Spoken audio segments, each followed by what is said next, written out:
All right. Good afternoon. What's going on, everybody? Happy Friday. Happy Friday. Awesome. This is cool. All right. I'm trying something out a little different today. I don't know how it looks on, let's see how it looks on the old Facebook here.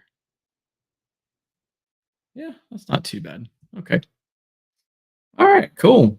Well, um, all right. So today I wanted to dive into a topic. Um, I made a post earlier today. I'll start here. I made a post earlier today, and it really kind of got me thinking about how how different things are perceived.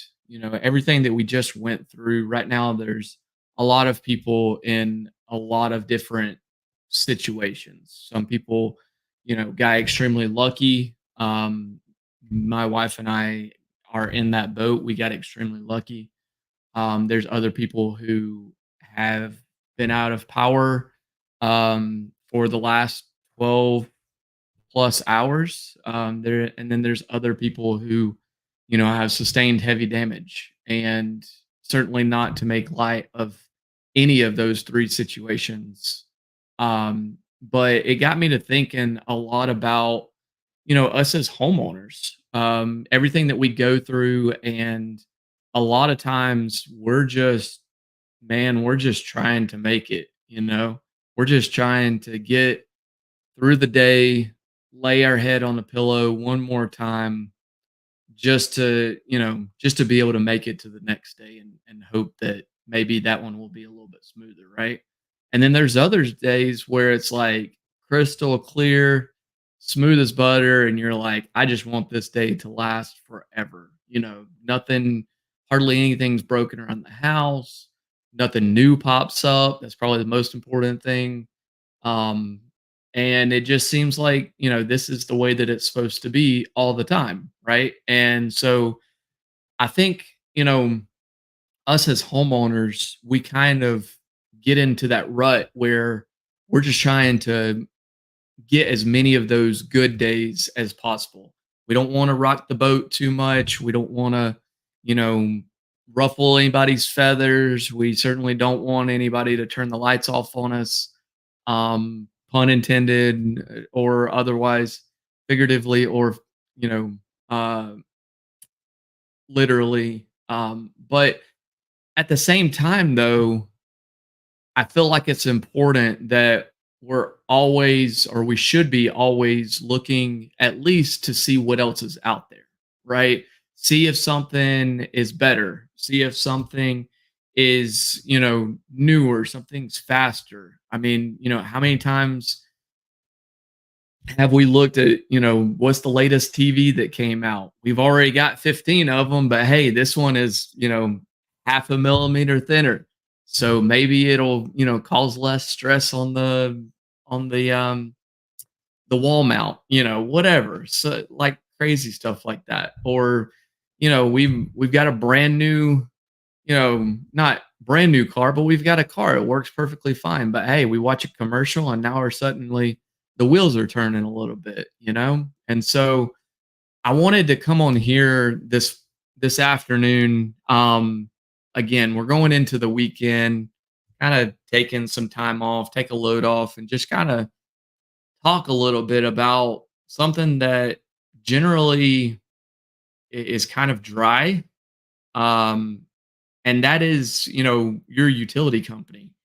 Something that we don't always think about. I know here in Georgia, and I know a lot of my family in South Carolina, they don't get a choice on who they get to choose. It's not like your cell phone company where you get mad and you can switch over to another one, or your insurance company, you get mad and you can shop around.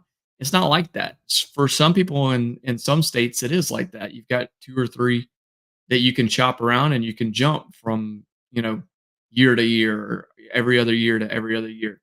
Um, but for us, it's something that just is, and that's been traditionally the way. Um, And for, whether that is the reason why we don't haven't considered different alternative sources, or if it's just because we get comfortable, it's for the most part reliable. Um, or it's just the way that it is. Whatever the reason may be, that's, it is what it is. But I want to kind of, again, without ruffling too many feathers this afternoon, I want to kind of throw something out there to kind of rock the boat a little bit. Um, I have a question that I want you to think about if you're watching this all the way through. And I want you to be real with yourself. How many of us, how many of us are actually comfortable with not just the amount that's billed to us every year, but the fact that, or every month, but the fact that a bill is being billed to us every month? Okay. I want you to think about that. Let that marinate for a minute. Because, how many times have we just said, man, it would be nice if I no longer had to mow the lawn. Man, it would be nice if I no longer had to do laundry. Man, it would be nice, if I could go out and dig a well and I didn't have to pay a water bill. And some of you may be watching this and you may be like, yeah, I'm in that boat. Or, I mean, you may already have a well. And if you don't, I know somebody who can dig you one. But how many times have we thought about, man, this electricity is just way too expensive?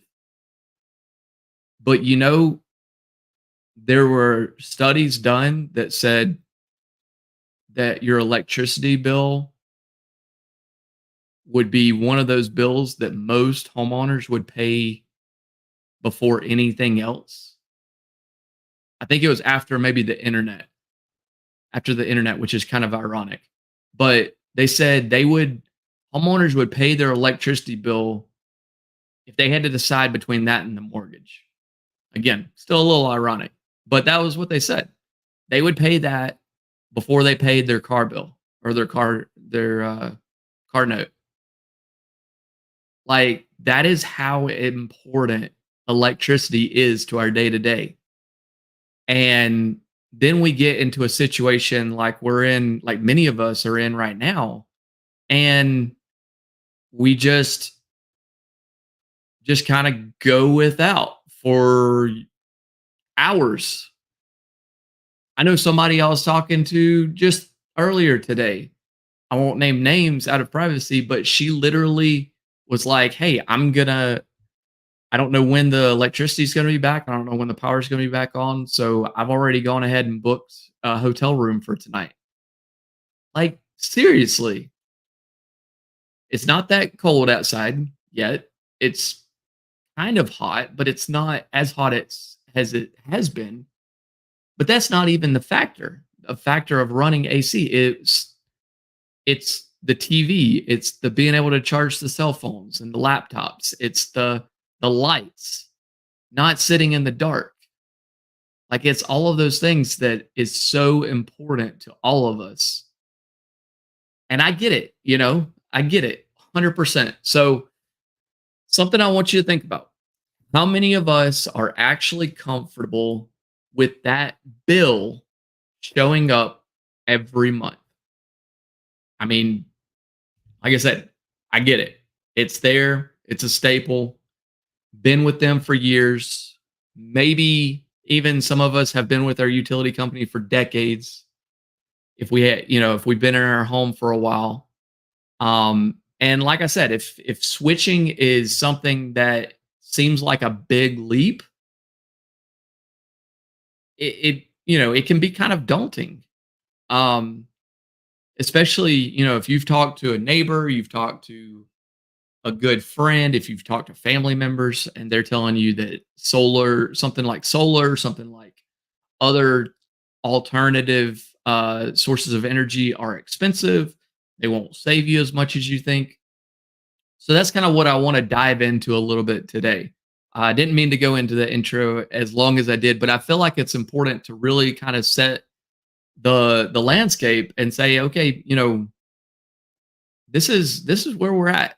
Okay, so let's kind of unpack that a little bit. All right. So first off, contrary to what people think, whether they think of it me personally or me as a solar professional or me just being involved with the solar industry, I want to make something clear. It's not about hating the utility companies. I don't hate the utility companies. If I could, do a magic wand tomorrow, wave a magic wand tomorrow and say, done, I want them all gone. No, that I wouldn't do that because contrary to popular belief, they are they're part of the solution. I mean, they're around and they've been around for this long for a good reason. Okay. So whether, some of those, if you're watching this in the Southeast, you may be with Duke Energy. If you're, some of my family in South Carolina, you may be with Blue Ridge Co-op. If you're here in Georgia, you may be with Georgia Power, Swanee, Jackson, one of the many EMCs, or whatever company you have in your area nationwide. The reality is, what I'm trying to do, my mission as a professional, as someone who is trying to provide a solution to a need, is that I'm actually trying to help them and help you simultaneously. Okay. So you may be asking, well, that's kind of counterintuitive. Why are you trying to, again, I don't hate them. That's what I'm trying to get across. These companies, though, it's like, if Chick-fil-A were to open up in one of the old cotton mills that you see, here around the South. Or if you had like um if you had a data factory that tried to open up in one of the old oil refineries, like the infrastructure is so old. It's literally why some of this stuff is so expensive. That's why. Is because it's so old and we're literally putting band-aids over, a gunshot wound. Like that's what we're trying to do. We're trying to, put duct tape over a wooden barrel that's leaking water. Like it's just the grid the grid as we have it today. When it was first built, it was built in a time when we didn't have computers, let alone multiple computers. Now, I've got four of them sitting here right in front of me. We have TVs, we have refrigerators, upgraded microwaves. Um, we've got enhanced HVAC systems. We're charging electric vehicles. I mean, it's just on and on and on. The grid was not designed and it was not built with the capacity in mind of what we need today. Okay. So short, simple, it's outdated. And so when we start thinking about, okay, well, if we have to replace this transformer and we have to replace that wiring and we have to put this here and we have to redesign one of those costs are being spent by the utility company. Well, I know here in Georgia, anytime that Georgia Power has to spend money, guess what they do? They go to the Georgia Public Service Commission and they ask for approval to get it back. Now, they're not getting it back from, you know, from the mint or from the Federal Reserve, they're getting it back from you and me, and they're getting it back through our bills. And the only people that really know what percentage of what they're getting back are the people who are asking for the approval and the people who are giving the approvals. That's it. They're not you may be able to, you can watch the sessions on YouTube if you really want to, but the last one that I watched was in December of last year, and it was in between football, it was in between Christmas parties, it was in between Christmas retail sales, it was in between company parties, and it was about 5 or 10 layers below from the top priority of just about anybody else that I knew. And so that was like the last thing on their mind. Okay. So I'll give you a little nugget here. According to the US Department of Energy, the DOE, the no, the DOE is sorry, I digress. The average American utility grid, so the average portion of it is over 30 years old. Okay. Altogether, like some parts of the utility grid infrastructure, especially parts that get around like power grids and or power plants and whatnot, are upwards of 150 years plus. And the cost that it would take to upgrade it to what we need, all one fell swoop, is in the trillions. Okay. And so rather than doing that all in one fell swoop, because a lot of it would have to be taken down and we would basically be starting from scratch, we'd literally go back to the Stone Age. They're just doing it piecemeal, piece by piece. And like I said, who's footing that bill? You and me. Okay. So as they're doing that, that gets rolled into our bills. And so utility rates on average have risen 4% per year over the last decade. So if you compound that, and that's not me making this up. That's according to the Bureau of Labor that that has increased. Now, there are some markets where like in South Carolina, I think it's closer to 6 or 7%. Up north, it could be upwards of 20, 30%. Out west, I think it's even higher than that. But what that means is what you're paying now is not the ceiling. Okay. So just like 5 years ago, today it's a lot higher. In 5 years from now, it's gonna be even higher. And that's what you're gonna have to pay in order to keep the lights on. So I think that's important to kind of understand because one, a lot of people don't, and I didn't for the longest time until I really started learning the history and learning about the problem that we have. That again, a lot of people are just here's a band-aid, don't bleed out.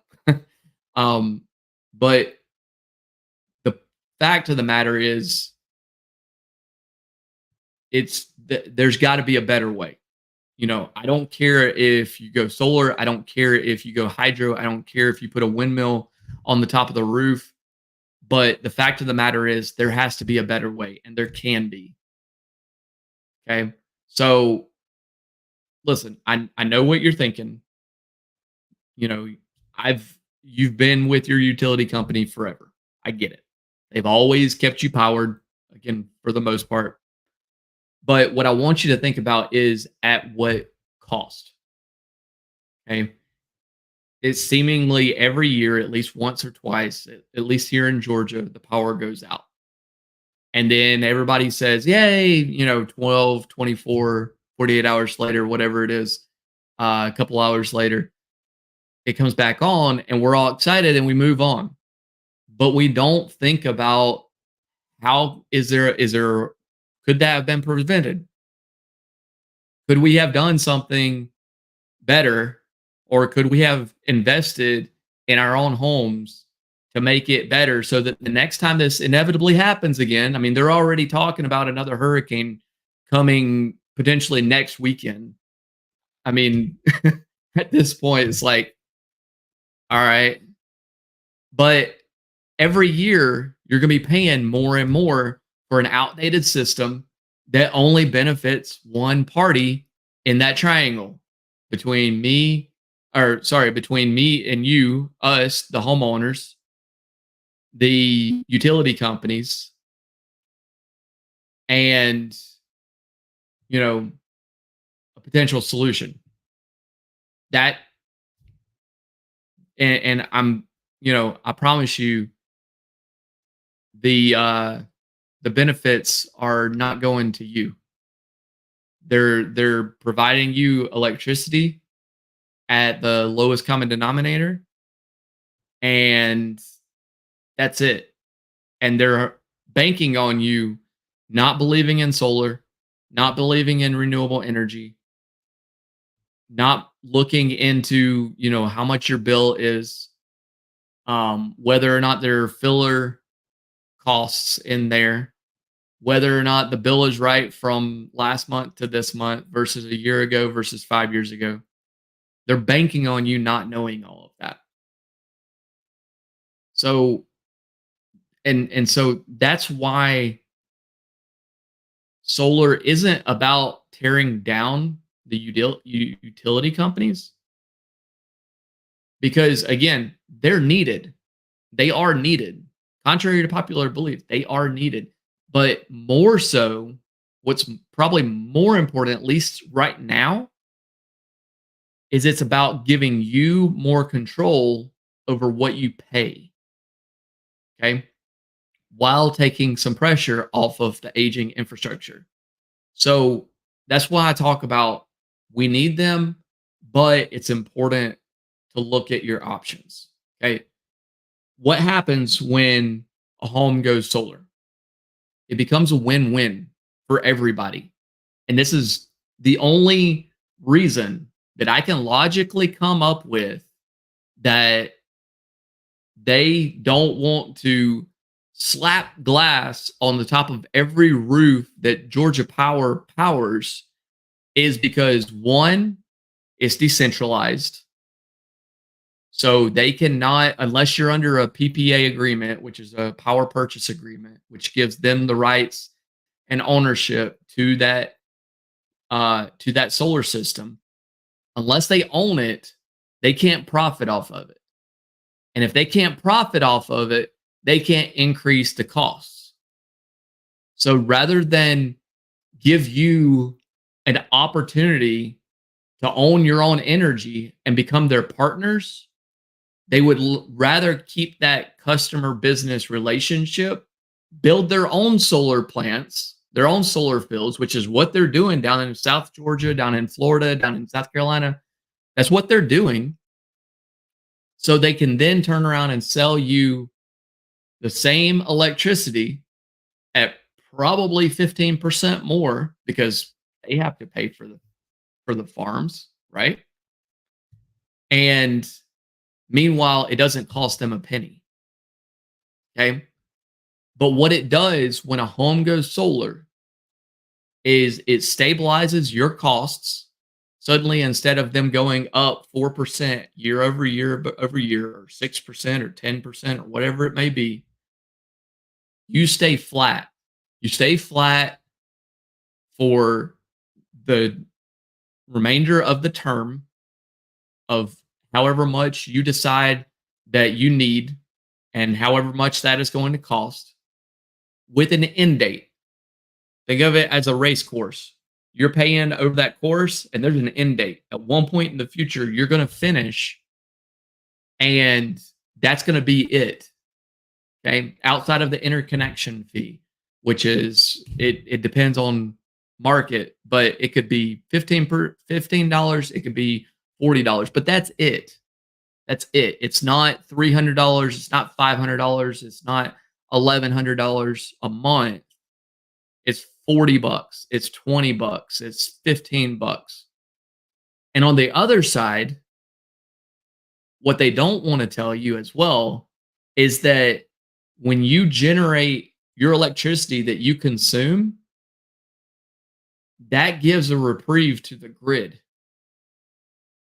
That is one house that the grid no longer has to serve, at least for that day. Now, the next day, if you draw from it, let's say if it's cloudy out and you draw from it, then it will draw. But I promise you that it's not going to be anywhere near the same numbers as what you would be drawing if you drew 100% of your consumption.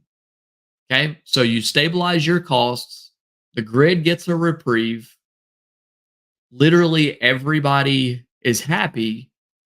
And the only people that really suffer are the companies that are price gouging you in the first place.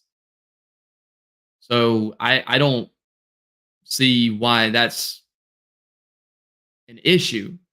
But let's take it a little bit further. I got a couple more minutes, so I just want to do one more thing. And while we're at it, while we're talking about costs, let's bust one more myth, and then I'll leave it with you.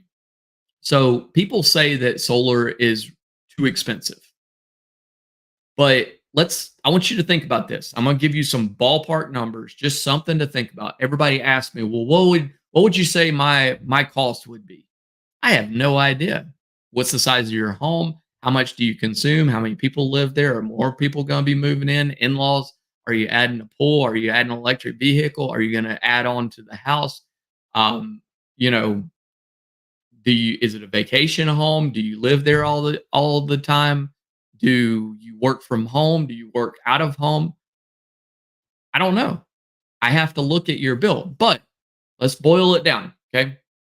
Let's say you are outside of all the other factors. Let's say you're paying $200 to $300 if in ballpark. Let's say $200 to $400. Okay. Two to $300 on your electric bill each month. Okay. And we span that 10 years. 10 years. I've seen solar go for less. I've seen solar go for more, but that's about average, about 10 years. Over 10 years, you're going to spend on the bottom end, okay, the conservative side, you're going to spend $36,000 on the low end for electricity. Okay. Let's take it a little bit further from 10 years to 25 years. Now you're looking at almost $100,000, $90,000 to power that home. Okay. So $90,000 over the span of 25 years. Now let's compare that to solar. Okay. You have a couple of different options. You can lease a system. You can do a PPA, purchase power agreement, where you don't technically even own the system, or you can pay for it outright. If you pay for it outright, there are zero down options where you're not paying anything up front. You also have a federal tax incentive. So if you pay taxes, if you or your significant other, or if it's, just a single person household, if you pay taxes, you have the opportunity to qualify for a federal tax incentive that covers 30% of the installation cost. So the whole system, the wiring, the glass, the panels, the battery, the installation of it, the labor, everything that's included in getting it on your roof and up and running, or on the ground and up and running.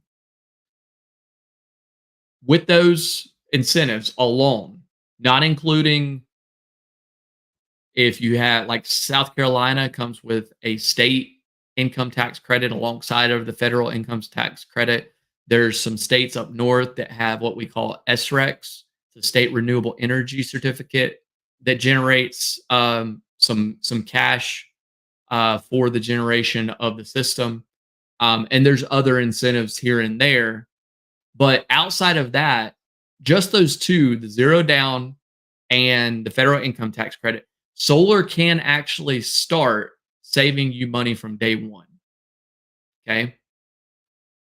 And instead of constantly paying higher and higher rates, now you're locking in your energy cost. It is now, if it's $125, it's $125 from day one to the very last day that you make a payment. And after that, it goes to zero. You're not paying anything else for that system with a warranty that can range from 25 to 30 years. And it's going to add, I don't even have time to go into how much it's going to add into the value of your home, but it's going to add value to your home. Okay. So I know I'm at time. Listen, I'm not saying solar is the perfect solution for everyone, but here's the key. The key here is knowledge. Okay. You've got to know what your options are. If you're sticking with your utility company because it's all you've ever known, that's I might ruffle some feathers here for a second, but that's a decision being made from a place of comfort, not from a place of logic. Okay. And trust me, I get it. We are creatures of habit. We like to get up, put both of our shoes and socks on, head out the door, go work, come home. We complain about it all week, but hey, by the time it gets to Friday, we did our due diligence, we put in our dues, time to go party. And then Monday comes around and we know exactly what we have to do. But listen to me. When it comes to something as important as your home and your finances, there's nothing more important than knowing the facts. Okay. So here's what I want to offer you today. Take a minute, write down this landing page, write down this website, solar.dreamlifeinnovations.com. Okay. Solar.dreamlifeinnovations.com. And I'll put it in the description as well. I'm not selling you anything. I don't want to. In fact, even if we were to agree to a solution today, I would tell you to leave your wallet at home because it's not necessary. Okay. I want you to be completely comfortable with what you need and what you can get. Okay. So today I'm just offering an energy audit completely free. And let's see where you stand compared to what solar can do for you. If it's, hey, if the numbers, if the numbers are there and it can't help you, and that may happen from time to time, then it is what it is. But it's a chance to get the numbers, do the math, and figure out if solar makes sense for you. Like I said, at the end of the day, knowledge is power. All right. All right, guys. That's all I got for today. I hope that this cleared up some confusion around solar, utility companies, what I think of utility companies, and really what's going on with these rising bills. Because I've seen a lot of people out there that's really asking some questions, and they're good questions.